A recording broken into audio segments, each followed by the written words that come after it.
Hello बच्चों, आज हम पढ़ेंगे कि क्रिया किसे कहते हैं और इसके कितने प्रकार होते हैं। तो क्रिया किसे कहते हैं, ठीक है। तो क्रिया क्रिया वे शब्द होते हैं जो किसी कार्य के होने या करने का बोध कराते हैं अथवा किसी व्यक्ति या वस्तु की स्थिति का बोध कराते हैं, उन्हें हम क्रिया कहते हैं, ठीक है। तो क्रिया वे शब्द होते हैं जो किसी कार्य के होने या करने का बोध कराते हैं, ठीक है। जैसे कि हम पढ़ते हैं तो हम क्या करते हैं, पढ़ रहे हैं, ठीक है। ओके, तो ये क्या है, हमारे किसी कार्य के होने का बोध करा रहे हैं ना, या करने का बोध करा रहे हैं, तो इसे हम क्रिया कहते हैं, ठीक है।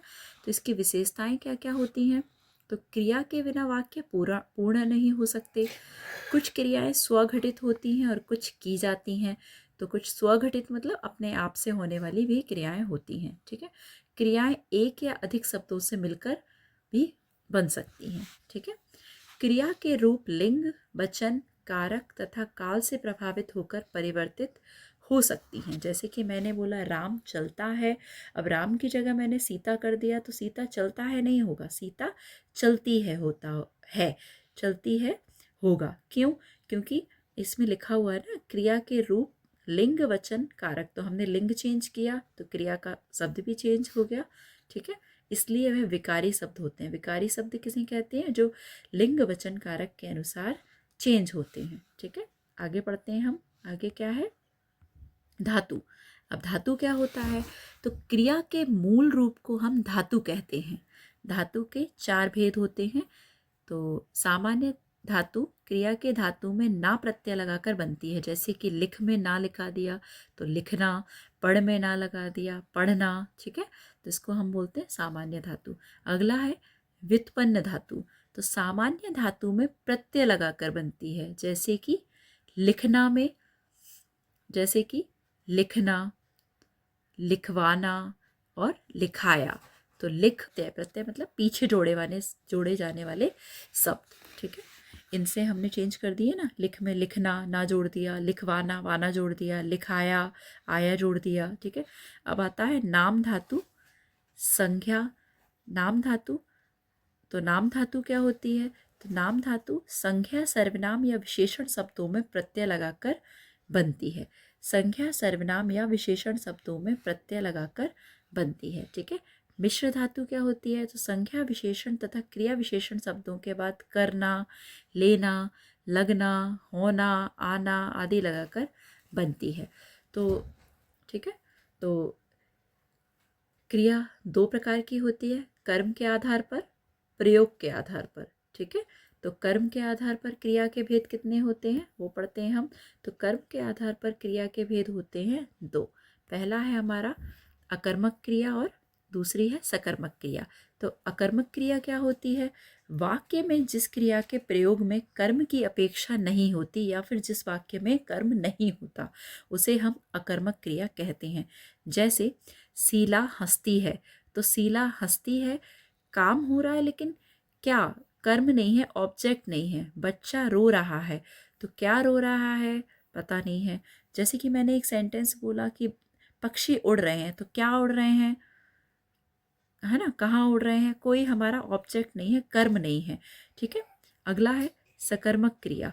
तो वाक्य में जिस क्रिया के प्रयोग में कर्म की अपेक्षा होती है, रहती है, यानी कि उसमें कर्म होता है, उसे हम सकर्मक क्रिया कहते हैं। जैसे शीला ने सेब खाया, तो क्या खाया? सेब खाया, तो इसमें ऑब्जेक्ट है ना, ठीक है, कर्म है ना। मोहन पानी पी रहा है, तो क्या पी रहा है? पानी पी रहा है, ठीक है। तो इसमें भी कर्म है, क्या कर रहा है, ठीक है। ओके, अंतर समझ आए? जैसे इसमें था बच्चा रो रहा है, तो बच्चा रोना ये इसकी क्रिया है लेकिन कर्म नहीं पता है। इसमें क्या है? मोहन पानी पी रहा है, तो मोहन पी रहा है, क्रिया क्या है? पीना, लेकिन क्या पी रहा है? पानी, ये इसका कर्म हुआ, ठीक है। तो 2 कर्म के आधार पर क्रिया भेद समझ आए, क्या होते हैं? अकर्मक और सकर्मक। अकर्मक क्या होती है? जिसमें कर्म नहीं हो, और सकर्मक क्या होती है? जिसमें कर्म हो, ठीक है।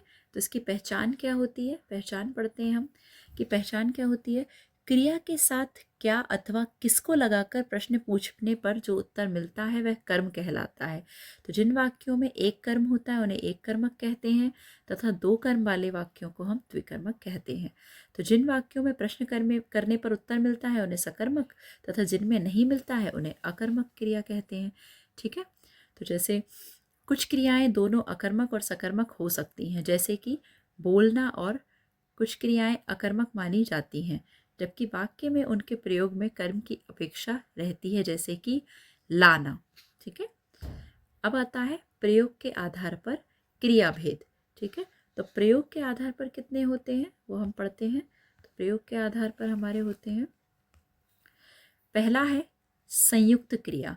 जब क्रिया दो या दो से अधिक के मेल से बनी हो तो उसे संयुक्त क्रिया कहते हैं।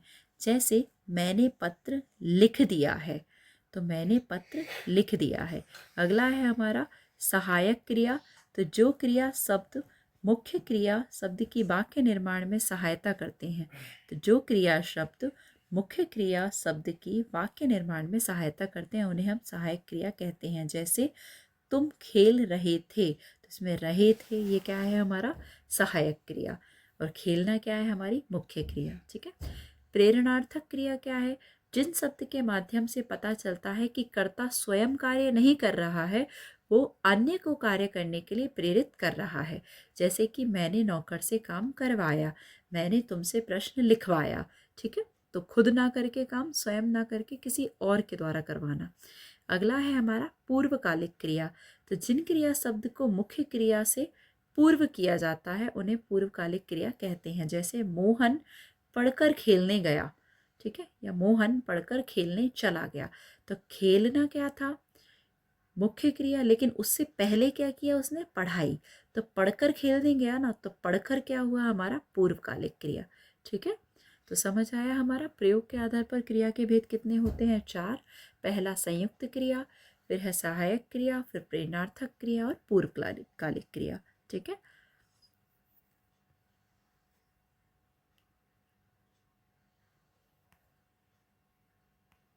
ठीक है, तो मुझे लगता है आपको समझ आया होगा। ठीक है, तो आप पढ़कर देखना इसको कि क्या समझ नहीं आया है। ठीक है, फिर से देख लेना video. Thank you, bye bye.